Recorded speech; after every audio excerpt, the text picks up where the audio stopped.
So very good morning to all of you. मैं रवि और आज की इस क्लास में आप सभी का बहुत बहुत स्वागत करता हूं और उम्मीद करता हूं कि आप सब लोगों की स्टडी काफ़ी अच्छी चल रही होगी, क्योंकि अब 2 महीने बचे हैं, अप्रैल और मई। जून में क्योंकि आप लोगों का यूजीसी नेट जो 2026 वाला पेपर है वो भी होना है, तो काफ़ी कम टाइम है और देखा जाए तो सफिशिएंट टाइम भी है। ठीक है, दोनों ही बोल सकते हैं, क्योंकि जिनकी तैयारी अच्छी हो गई है उनके लिए तो काफ़ी टाइम है और जिनकी नहीं है उनके लिए यही टाइम बहुत कम टाइम है। तो अब इतने टाइम में क्या करना है, आप लोगों को जितना ज़्यादा से ज़्यादा हो सकता है क्वेश्चन प्रैक्टिस आप लोग करिए। और उसी की सीरीज़ में हम लोगों ने अपना सीरीज स्टार्ट किया था, PYQ सीरीज़। आज उस सीरीज़ का सेकंड पार्ट है और हम लोग टीचिंग एप्टीट्यूड का यूनिट देख रहे थे, उसी से रिलेटेड आपका सेकंड पार्ट है। तो बिना देरी करते हुए हम लोग अपने टॉपिक की तरफ चलते हैं। क्या है फर्स्ट क्वेश्चन? फर्स्ट क्वेश्चन दिया हुआ है आपका, arrange the level of Bloom's taxonomy in the cognitive domain in order from bottom to top. अब आप लोगों ने जब लर्निंग वाला टॉपिक पढ़ रहे होंगे तो उसमें ब्लूम टैक्सोनॉमी का नाम जरूर सुना होगा, और ये बहुत ही इंपॉर्टेंट टॉपिक है अपना आप में, और इस पर कई बार यूजीसी नेट ने पेपर क्वेश्चन पूछा है कि ब्लूम टैक्सोनॉमी के कितने लेवल्स हैं और उसके अलग अलग डोमेन के लेवल्स को क्रोनोलॉजी ऑर्डर में लगाइए। ठीक है, किसने विकसित किया था इसको, तो इस पर कई सारे तरह के क्वेश्चन बनते रहे हैं और आगे भी बनते रहेंगे। ठीक है, तो बेसिकली ब्लूम टैक्सोनॉमी है क्या? कोई बताएगा मुझे क्या होता है ब्लूम टैक्सोनॉमी? ब्लूम टैक्सोनॉमी है क्या? क्या है Bloom taxonomy? Bloom taxonomy basically एक ऐसा क्लासिफिकेशन सिस्टम है जो लर्निंग ऑब्जेक्टिव्स को कैटेगराइज करता है। ठीक है, अब लर्निंग ऑब्जेक्टिव कौन से हैं? अब जो है ब्लूम टैक्सोनॉमी में बेसिकली 3 डोमेन हम लोग देखते हैं। पहला है कॉग्निटिव डोमेन, दूसरा है आपका अफेक्टिव और तीसरा है आपका साइकोमोटर। ठीक है, अब ये किसने विकसित किया था और ये लाया क्यों गया था? मेन क्वेश्चन ये आता है। ये तो चलो हमने देख लिया, एक फैक्चुअल डेटा है कि ब्लूम टैक्सोनॉमी में 3 डोमेन हम लोग देखते हैं। पहला है कॉग्निटिव, दूसरा अफेक्टिव और तीसरा साइकोमोटर।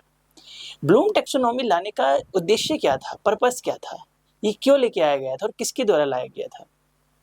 तो इसको 1956 में सबसे पहले बेंजामिन ब्लूम के द्वारा इसको विकसित किया गया था, और इसका मेन पर्पस ये था कि स्टूडेंट के जो समझने का लेवल होता है वो ग्रेजुअली किस तरह से जो है आगे बढ़ता है।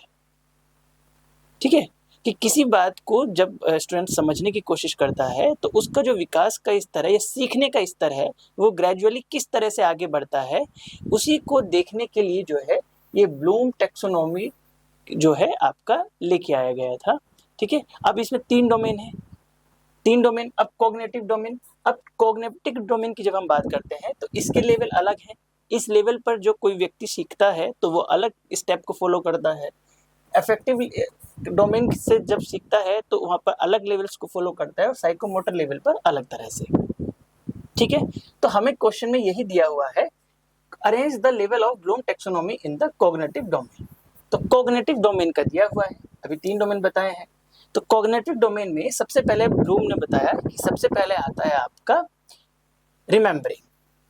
क्या आता है? रिमेम्बरिंग। ठीक है, रिमेम्बरिंग मतलब चीजों को याद रखना। ठीक है, चलो रिमेम्बरिंग ई फर्स्ट पहले पाएगा, मतलब ए तो ऑप्शन में नहीं होगा। दूसरा क्या आएगा? अंडरस्टैंडिंग। पहले याद रखना, पहले क्या करते हैं, अगर हम इसको भी छोड़ें तो आप जब छोटी क्लास में थे तो आप सबसे पहले चीज क्या करते थे, याद रखने की कोशिश करते थे, समझते नहीं थे। बस किस तरह से याद हो जाए कि हाँ भाई गणतंत्र दिवस मनाया जाता है, कब मनाया जाता है? 26 जनवरी को। स्वतंत्रता दिवस कब मनाया जाता है? आपका 15 अगस्त को। सिर्फ याद रखते थे, तो ये क्या है आपको स्मरण करना। उस टाइम पे ये नहीं समझते थे कि क्यों बनाया जाता है। वो आप एक स्टेप जब बड़ी क्लास में आए होंगे धीरे धीरे, तो ये आपको तब समझ में आया होगा, अच्छा 15 अगस्त मनाया जाता है, स्वतंत्रता दिवस मनाया जाता है 15 तारीख को, तो क्यों मनाया जाता है। ठीक है, तो दूसरा स्टेप क्या था आपका? अंडरस्टैंडिंग। आप एग्जाम्पल से समझना मैं किस तरह से समझा रहा हूँ, क्योंकि पेपर में इस तरह का क्वेश्चन बहुत बार पूछा गया है, बहुत बार। लेवल्स को आपको ऑर्डर में लगाने के लिए। तो सबसे पहले क्या आएगा, रिमेम्बरिंग, चीजों को याद रखना। दूसरा आएगा आपका अंडरस्टैंडिंग। तीसरा आएगा आपका अप्लाइंग। ठीक है, जब आपने चीजों को समझ लिया तो आप उसको प्रयोग करके देखते हैं। ठीक है, चौथा आपका एनालाइज, प्रयोग करने के बाद उसको एनालाइज करते हैं कि हाँ जो मैंने प्रयोग किया है क्या वो ठीक है, जो मैंने सीखा है क्या वो ठीक है या नहीं है। और पांचवा आता है इवेलुएट। ठीक है, उसका आप क्या करते हैं, मूल्यांकन करते हैं।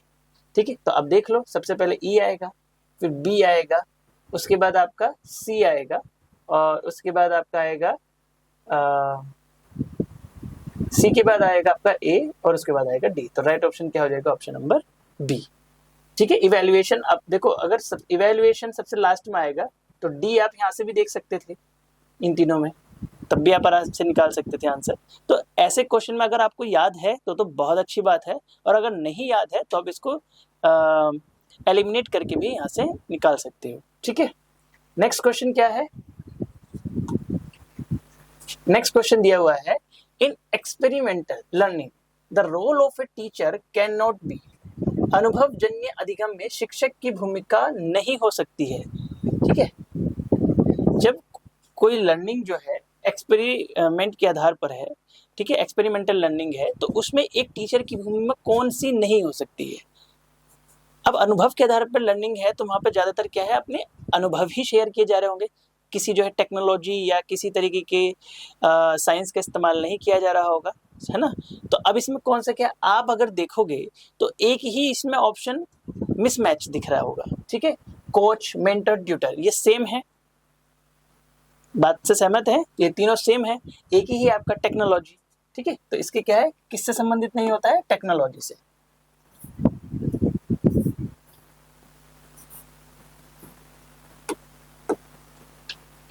ठीक है, नेक्स्ट क्वेश्चन क्या है, नेक्स्ट दिया हुआ है, arrange the following components in the correct sequence in the context of an effective learning environment. अब इफेक्टिव लर्निंग एनवायरनमेंट कौन कौन, अब जो है आपके कुछ कंपोनेंट्स दिए हुए हैं इफेक्टिव लर्निंग एनवायरनमेंट के। ठीक है, कोई भी इन्वायरमेंट कोई भी लर्निंग एनवायरनमेंट किस तरह से इफेक्टिव हो सकता है, ठीक है, उसके कुछ कंपोनेंट्स दिए हुए हैं, उनको क्या करना है, आपको अरेंज करना है। ठीक है, तो सबसे पहले आप लोग क्या देखते हैं, बताइए, ये क्वेश्चन अब मैं आप लोगों के ऊपर ही छोड़ रहा हूँ। आपको अगर अपनी पढ़ाई के लिए एक इफेक्टिव इन्वायरमेंट, लर्निंग एनवायरनमेंट चाहिए, तो आप सबसे पहले क्या देखोगे, ठीक है, कि करिकुलम क्या है, एप्रोप्रिएट करिकुलम क्या है, सी। सबसे पहले सी देखो, निकालने के लिए तो मैं इसको आंसर ऐसे ही निकाल सकता हूँ, सी एक पता चल गया, मैं डायरेक्ट आंसर निकाल दूंगा, बट पूरा क्वेश्चन पढ़ो। ठीक है, करिकुलम देखते हैं, उसके बाद क्या देखते हैं आप, कि पेडागोजी क्या है, इंगेजिंग पेडागोजी, फिर आपका फॉर्मेटिव असेसमेंट, नेक्स्ट उसका सपोर्ट ऑफ स्टूडेंट्स, और लास्ट में क्या देखते हैं, सुटेबल रिसोर्स एंड इंफ्रास्ट्रक्चर। तो इंफ्रास्ट्रक्चर कहाँ जाता है, आपका सबसे लास्ट में जाता है, इसके आधार पर क्या होगा आपका ऑप्शन नंबर सी। ठीक है, देखो ऐसे क्वेश्चन में आज जरूरी नहीं सब कुछ पता हो, और ये मैं भी मानता हूँ कि सब कुछ हर किसी को नहीं पता हो सकता है पेपर में। सब कुछ पता हो जाएगा तो फिर फुल में से फुल मार्क्स आ जाएंगे आराम से, बट फुल में से फुल बहुत रेयरली ही आ पाते हैं। बट हाँ 40 तक लोगों के जाते हैं, 40-45 तक भी लोगों के पेपर 1 में जाते हैं क्वेश्चन, ठीक, तो ये मान लीजिए आप। वो कैसे जाते हैं, क्या उनको सब कुछ पता होता है, नहीं, वो एलिमिनेशन मेथड जानते हैं। ठीक है, किस तरह से क्वेश्चन को एलिमिनेट करके जो है ना पता हो क्वेश्चन को भी सही कर सकते हैं। तो वही चीज आप लोगों को भी सीखनी है। सपोज मुझे क्वेश्चन नहीं पता है, हाँ एक बेसिक अंडरस्टैंडिंग है कि हाँ कि किसी भी जो है लर्निंग एनवायरनमेंट को इफेक्टिव बनाने के लिए सबसे पहले मुझे पता है कि एक करिकुलम होना चाहिए, तो सी करिकुलम होना चाहिए, सी एक ही में दिया हुआ है, निकाल के आगे बढ़ जाऊंगा मैं। नेक्स्ट क्वेश्चन क्या है, नेक्स्ट है आपका basic principles of integrative learning map is, समेकित अधिगम प्रतिचित्र के मूल सिद्धांत हैं, क्या है बताइए।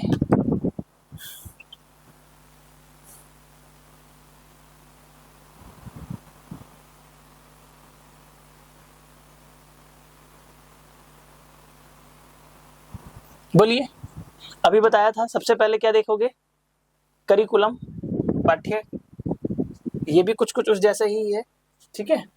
सबसे पहले क्या देखोगे आप, करिकुलम डेवलपमेंट, फिर उसके बाद फैकल्टी डेवलपमेंट एंड उसके बाद असेसमेंट, ठीक है।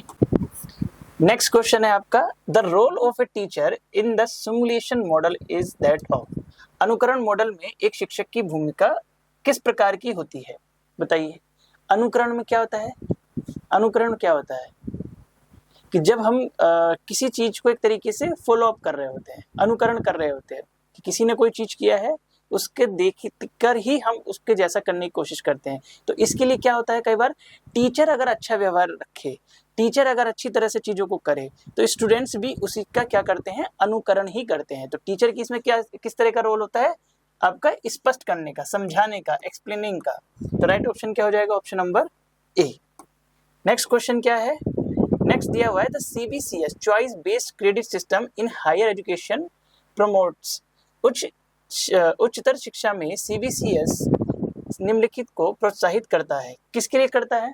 अब सीबीसीएस क्या है, देखो आपको पता है कि दिल्ली यूनिवर्सिटी में सीबीसीएस है, चॉइस बेस्ड क्रेडिट सिस्टम है, ठीक है। क्या है चॉइस बेस्ड क्रेडिट सिस्टम, क्या होता है आपका कि इसमें क्या है, अपनी इच्छा अनुसार, ठीक है, अपनी इस रुचि के अनुसार या अपने आगे के लक्ष्य को देखते हुए आप सब्जेक्ट्स का क्या कर सकते हो, चयन कर सकते हो, ठीक है। चॉइस बेस्ड क्रेडिट सिस्टम, ठीक है, उसमें आपके पास क्या होती है, चॉइस होती है अपने सब्जेक्ट्स को अपने इंटरेस्ट के अकॉर्डिंग चुनने की, ठीक है। तो इसमें क्या होती है, एक तरीके से सब्जेक्ट्स को चुनने की फ्लेक्सिबिलिटी होती है, आप आसानी से उसको चुन सकते हैं। तो राइट ऑप्शन क्या हो जाएगा, फ्लेक्सिबिलिटी इन कोर्स सिलेक्शन, ठीक है। नेक्स्ट क्वेश्चन देखिए, क्या है, लर्निंग फॉर ऑल इम्प्लाइज, ठीक है, सभी के लिए अधिगम का क्या तात्पर्य है, बताइए। पहला है inclusive education, equitable education, inclusive and equitable education, D है आपका क्वालिटी एजुकेशन और ई है आपका कैटेगराइज्ड बेस्ड एजुकेशन। बोलिए, आपके 5 सेकंड का टाइम है, क्या होगा आंसर।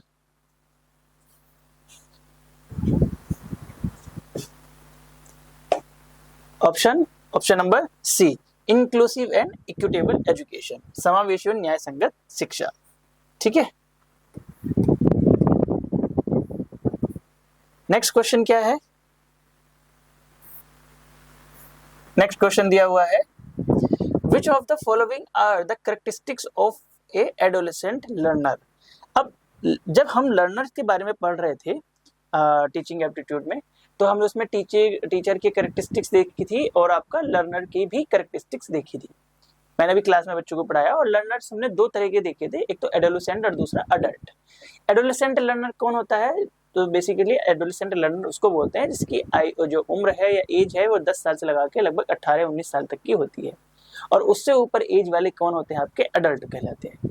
तो यहाँ पर किसकी बात चल रही है, एडोलेसेंट लर्नर की, मतलब जिसकी एज जो होगी आपकी लगभग 10 से लगा के किसके आसपास होगी, 18-19 के आसपास, वो क्या है आपका एडोलेसेंट लर्नर है। तो अब खुद बताइए, जब आप ये हम लोग मान सकते हैं लगभग जब आप लोग 12th पास करके निकलते हो तो लगभग आपकी उम्र 18-19 साल की ही होती है जब ग्रेजुएशन में होते हो। तो आप खुद सोच के बताइए कि जब आप उस एज में थे तो आप किस तरह से व्यवहार करते थे, ये उसी के ऊपर बात है, आपकी क्या क्या कैरेक्टरिस्टिक्स थी, क्योंकि आप भी तो सब लर्नर ही हो ना, सीख ही रहे हो।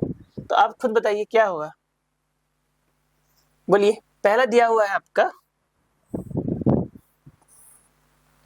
पहला ऑप्शन दिया हुआ है इंक्रीज्ड इमोशनल सेंसिटिविटी, दूसरा है high level of self discipline. आपके अंदर क्या सेल्फ डिसिप्लिन था, बहुत नहीं था, छोटे बच्चों में कहाँ इतना सेल्फ डिसिप्लिन होता है, ठीक है। तो देखो ये तो मुझे रॉन्ग दिख रहा है बी, तो बी एक इसमें दिया है तो ये तो होगा ही नहीं, ठीक है, बी नहीं है, ठीक है। दूसरा है आपका strong need for social belonging, हाँ भाई यार दोस्त बहुत बनते हैं इस टाइम पर, सोशल बिलोंगिंग बहुत ज्यादा होती है, ठीक है। चलिए चौथा है आपका cognitive development for abstract thinking, अमूर्त चिंतन के लिए संज्ञानात्मक विकास, बहुत ज्यादा कल्पनाशील होते हैं, ये सोच रहे हैं यहीं बैठे बैठे कहीं एरोप्लेन में घूम जाते हैं, होता है ऐसा, आपके साथ भी होगा बिल्कुल, डी ऑप्शन। ई है आपका इमोशनल वैलिडिटी, बिल्कुल ये भी है। और अगर देखोगे तो इंक्रीज इमोशनल सेंसिटिविटी और इमोशनल वैलिडिटी दोनों लगभग एक जैसे हैं, तो ए और ई तो लगभग बहुत सिमिलैरिटी है दोनों में, तो ए सी डी ई, ऑप्शन कौन सा हो जाएगा? Option number D. थोड़ा सा अपने ऊपर भी लागू करके देखना, शायद आपको समझ में जल्दी आ जाएगा। नेक्स्ट क्वेश्चन दिया हुआ है the full form of mock, ये आपको बताना है, बहुत सिंपल है और ये क्वेश्चन भी आपके पीवाई क्विज में आया हुआ है 2024 समथिंग, ठीक है। तो बताइए क्या होगा? क्लास में सबने अगर कहीं ना कहीं से पढ़ा होगा तो ये जरूर पढ़ा होगा मॉक के बारे में, और मॉक के बारे में पिछले 2-3 सालों में बहुत क्वेश्चन पूछे गए हैं। बोलिए क्या है मॉक का? मैसिव ओपन ऑनलाइन कोर्स, ठीक है, option number B, massive open online course. Next question क्या दिया हुआ है? मैच द फॉलोइंग है। देखो मैच द फॉलोइंग क्वेश्चन में कोशिश करो एलिमिनेट करने की। अब क्लासरूम मैनेजमेंट पहला दिया हुआ है, क्लासरूम मैनेजमेंट, ठीक है, कक्षा प्रबंधन, क्लासरूम मैनेजमेंट क्या होगा इसका? क्या होगा? एक स्वस्थ अधिगम वातावरण बनाए रखने के लिए प्रयुक्त तकनीकें। दूसरा दिया हुआ है कोलैबोरेशन, ठीक है, कोलैबोरेशन करना, a philosophy about how to relate to others. तीसरा है effective domain environment, effective domain environment. और चौथा है आपका D, cognitive domain. Cognitive domain आप लोगों को मैंने बताया जब ब्लूम टेक्सोनोमी पढ़ा रहा था, कॉग्निटिव डोमेन किससे रिलेटेड है? मेमोरी एंड रीजनिंग ऑब्जेक्टिव से, ठीक है। तो कॉग्निटिव डोमेन किससे आएगा? सेकंड से, और डी सेकंड से एक ही में दिया हुआ है, ठीक है। और मैं ऑलरेडी आप लोगों को बता ही चुका हूँ क्लासरूम मैनेजमेंट किससे है? Techniques used to maintain a healthy learning. तो ए आपका थर्ड से है, तो राइट ऑप्शन क्या हो जाएगा? ऑप्शन नंबर ए। तो ऐसे भी एलिमिनेट कर सकते हो, सपोज आपको 3 नहीं पता है, बट कॉग्निटिव डोमेन तो मैं आप लोगों को पढ़ा ही चुका हूँ, आपने भी पढ़ा होगा। तो किससे संबंधित होता है कॉग्निटिव? आपका स्मरण शक्ति से। नेक्स्ट क्वेश्चन क्या है आपका? Which of the following assessment types would require to carry out an activity or produce a product in order to demonstrate learning? निम्नलिखित मूल्यांकन प्रकारों में से किस में अधिगम को प्रदर्शित करने के लिए एक उत्पाद को उत्पन्न करना अथवा किसी कार्यकलाप का निष्पादन विद्यार्थियों से अपेक्षित होता है? बताइए। ये भी इस जैसा क्वेश्चन में पिछली क्लास में भी पढ़ाया था। किस तरह का जो है असेसमेंट विद्यार्थियों से रिक्वायर किया जाता है? बोलिए। मैंने आप लोगों को अगर पढ़ाया है अच्छे से, तो मैं आप लोगों का आपसे किस तरीके की असेसमेंट की रिक्वायरमेंट करूंगा कि आपका परफॉर्मेंस कैसा होना चाहिए? अच्छा होना चाहिए, पेपर में आपका परफॉर्मेंस दिखना चाहिए, आपका परफॉर्मेंस असेसमेंट होना चाहिए। तो राइट ऑप्शन क्या हो जाएगा? Performance assessment. नेक्स्ट है आपका which of the following are the basic objectives of effective domain, ठीक है। अब देखो मैंने आपको 3 डोमेन बताए थे ब्लूम टेक्सोनोमी में, बता रहा हूँ ब्लूम टेक्सोनोमी पे हर मतलब आप ऐसे मान के चलिए किसी न किसी पेपर में जो है ब्लूम टेक्सोनोमी पे क्वेश्चन आपको मिल जाएगा देखने के लिए। तो इस पे अलग अलग तरह से जो है क्वेश्चन पूछ सकते हैं। अभी पहले क्वेश्चन करे कॉग्निटिव डोमेन पे था, अब ये क्वेश्चन किस पे? इफेक्टिव डोमेन पे। अब इफेक्टिव डोमेन पे क्वेश्चन है तो क्या है इसमें बताना कि इसका कौन कौन सा क्या है मेन उद्देश्य है।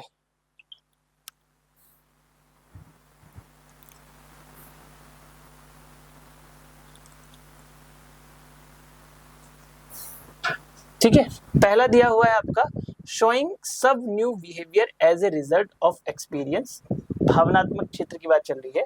अनुभवों के परिणाम स्वरूप कुछ नए व्यवहार का प्रदर्शन करना। दूसरा है आपका acting consistently with the new value, बिल्कुल नए मूल्य के अनुसार सुसंगत व्यवहार, ठीक है। तीसरा दिया हुआ है attending to something in the environment, पर्यावरण में किसी चीज पर ध्यान देना, बिल्कुल भावनात्मक क्षेत्र से जुड़ा हुआ है। और चौथा है शोइंग सम डेफिनेट इन्वॉल्वमेंट और कमिटमेंट, कुछ निश्चित जुड़ाव या प्रतिबद्धता का प्रदर्शन करना। तो आप जब किसी भावनात्मक रूप से किससे जुड़े होते हैं तो क्या वहाँ पे आप कमिटमेंट करते हैं? करते हैं कई बार, तो इससे भी जुड़ा हुआ है कमिटमेंट से। तो बी सी डी तो मुझे एक ही में दिखाई दे रहे हैं। अगर आप पहले ऑप्शन को देखो तो जो आपका इफेक्टिव डोमेन है क्या वो आपके एक्सपीरियंस से जुड़ा होता है, रिजल्ट ऑफ एक्सपीरियंस, अनुभवों के परिणाम स्वरूप नए प्रदर्शन से।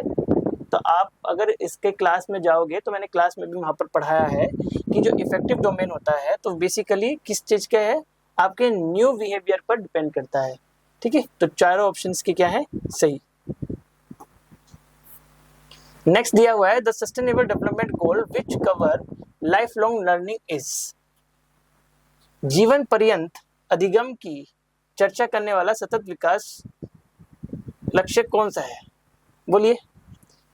लर्निंग की बात चल रही है तो सीधी सी बात है क्वालिटी ऑफ एजुकेशन, शिक्षा की गुणवत्ता, ठीक है। आप कमेंट कर में के ये बताना है कि ये कौन सा एसडीजी है, एसडीजी नंबर कौन सा है, आप लोगों को बताना है इसका। नेक्स्ट क्वेश्चन दिया हुआ है मैच द फॉलोइंग, ठीक है। देखो ब्लूम टैक्सोनॉमी पे फिर से एक क्वेश्चन है, ठीक है, और क्या है आपका कॉग्निटिव डोमेन लेवल, अभी आपको बताया था, और दूसरा उसका सजेस्टेड सुझाया गया शब्द। बताइए इवैल्यूएशन किससे रिलेटेड होगा, इवैल्यूएशन किससे रिलेटेड होगा, अप्राइज निर्धारण करना,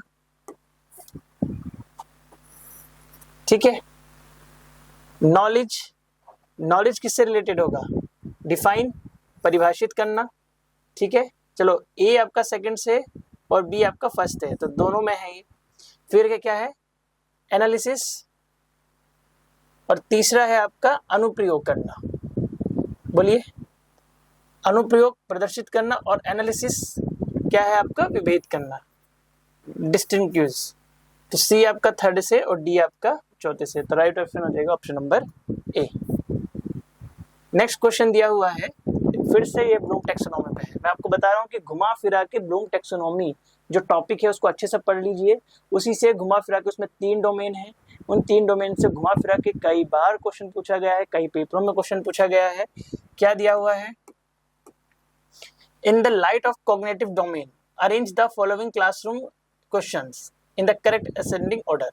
संज्ञानात्मक क्षेत्र के प्रकाश में निम्नलिखित कक्षागत प्रश्नों को बढ़ते हुए क्रम में लगाइए। तो वही है, सबसे पहले क्या आएगा आपका रिमेम्बरिंग, ये पहले भी कराया हूँ सेम क्वेश्चन। दूसरा अंडरस्टैंडिंग, चलिए तो आप बताइए फटाफट क्या होगा इसका राइट ऑप्शन, मैं कराया हूँ इसका, अभी कराया हूँ, बोलिए। सबसे पहले आएगा ई, दूसरा आएगा ए, फिर डी आएगा आपका अप्लाइंग, ये रहा ऑप्शन, ऑप्शन नंबर ए।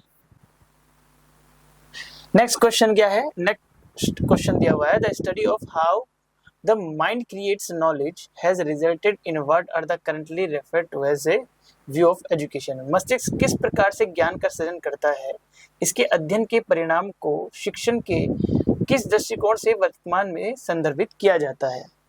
तो मस्तिष्क किस प्रकार से ज्ञान का सृजन करता है, अगर हम देखें तो इसके अध्ययन को वर्तमान समय में रचनात्मक दृष्टिकोण से देखा जाता है, किससे, कंस्ट्रक्टिव, ठीक है।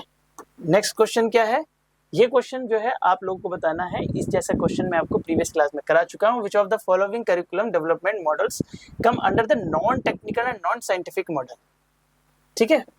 सेम क्वेश्चन है, नॉन टेक्निकल है, नॉन साइंटिफिक मॉडल है, बोलिए। Non technical open classroom, A option is correct, A एक ही में दिया हुआ है, right option is B, same question पूछा हुआ है, ठीक है। नेक्स्ट क्वेश्चन क्या दिया हुआ है, हाँ ये क्वेश्चन थोड़ा सा अच्छा है, इसमें बहुत अच्छे स्टेटमेंट पूछे हुए हैं। क्या है, पहला दिया हुआ है black board, operation black board was formed in 1999। अगर आप लोगों को अगर ये ध्यान होगा कि ब्लैक बोर्ड ऑपरेशन कब लगाया था, तो आप इस स्टेटमेंट को पढ़ते ही जो है रॉन्ग कर देंगे कि ऑपरेशन ब्लैक बोर्ड कब हुआ था, 1987, ठीक है। और क्या है, तो ये क्या हो गया अपना में रॉन्ग हो गया, चलो ए तो हटा दिया। दूसरा दिया हुआ है, देखो अब बाकी तीनों में क्या है, बी कॉमन है, तो बी तो मुझे पता है कि जो है सही जाने वाला है। Connectivism and connective knowledge, connectivism and connective knowledge MOOC कहा जाने वाला प्रथम पाठ्यक्रम था, बिल्कुल, क्योंकि तीनों में दिया भी हुआ भी है। दूसरा क्या है, तीनों में डी भी दे रखा है, अगर आप कॉमन चीज देखोगे तो डी भी सही है तीनों में और डी भी सही है। अब देखना क्या है, सी और ई, सी और ई। अगर आप ई ऑप्शन देखते हैं तो क्या है, open to study was formed by open university Australia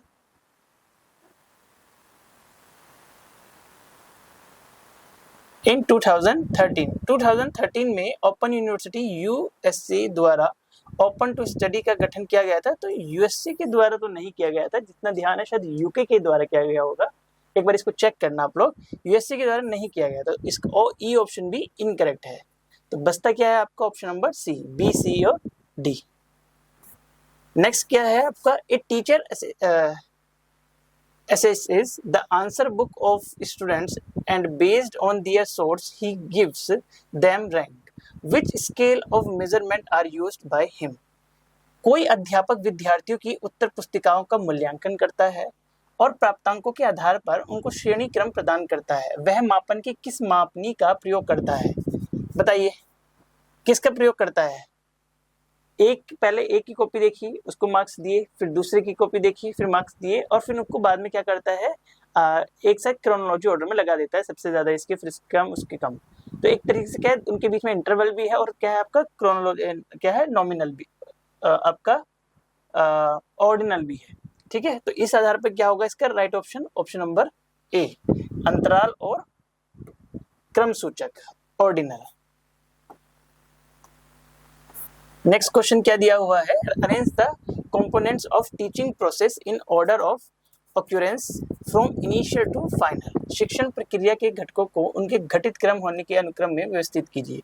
बताइए सबसे पहले क्या होता है, सबसे पहले आपको इंस्ट्रक्शनल गोल्स दिए जाते हैं कि आपको ये काम करना है, आपको कुछ गोल्स दिए जाते हैं। ठीक है, इंस्ट्रक्शनल गोल्स, तो सबसे पहले क्या आएगा बी, ये दोनों तो ऑटोमेटिकली क्या होगा इनकरेक्ट। फिर उसके बाद क्या आता है आपका, बी के बाद क्या आएगा, देखो सी आएगा, तो पहले पे बी है, दूसरे पे सी है। अब तीसरे पे क्या है आपका, इंस्ट्रक्शनल प्रोसीजर आएगा, क्योंकि असेसमेंट तो सबसे लास्ट में ही आएगा, ये पहले प्रोसीजर आ जाएगा, वो सॉरी पहले असेसमेंट आ जाएगा, नहीं पहले प्रोसीजर आएगा, उसके बाद आपने जो प्रोसीजर किया है उसके बाद ही आपका इवेल्युएशन या असेसमेंट होता है। तो असेसमेंट तो हमेशा फोर्थ पे आएगा, या इवेल्युएशन जो भी दिया होगा, और ये आएगा थर्ड पे। तो B C D A, B C D A, option number C. Next question क्या दिया हुआ है, for the understanding level of teaching dash is the correct instructional technology. शिक्षण के बोधगम्य स्तर के लिए सही अनुदेशात्मक प्रौद्योगिकी कौन सी है, प्रशाखन, ब्रांचिंग।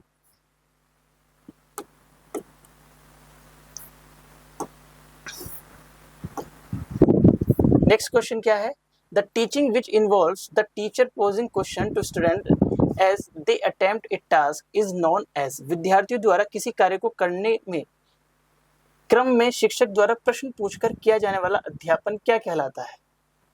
बोलिए क्या कहलाता है? विद्यार्थियों द्वारा किसी कार्य को करने के क्रम में शिक्षक द्वारा प्रश्न पूछकर किया जाने वाला अध्यापन।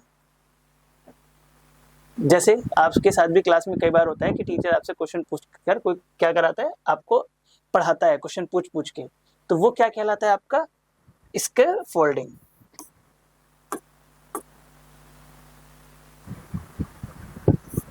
क्या कहलाता है स्कैफोल्डिंग।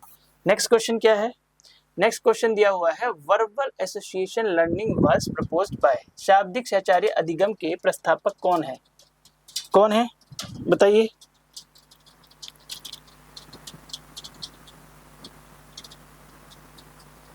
ये है आपके गंगे।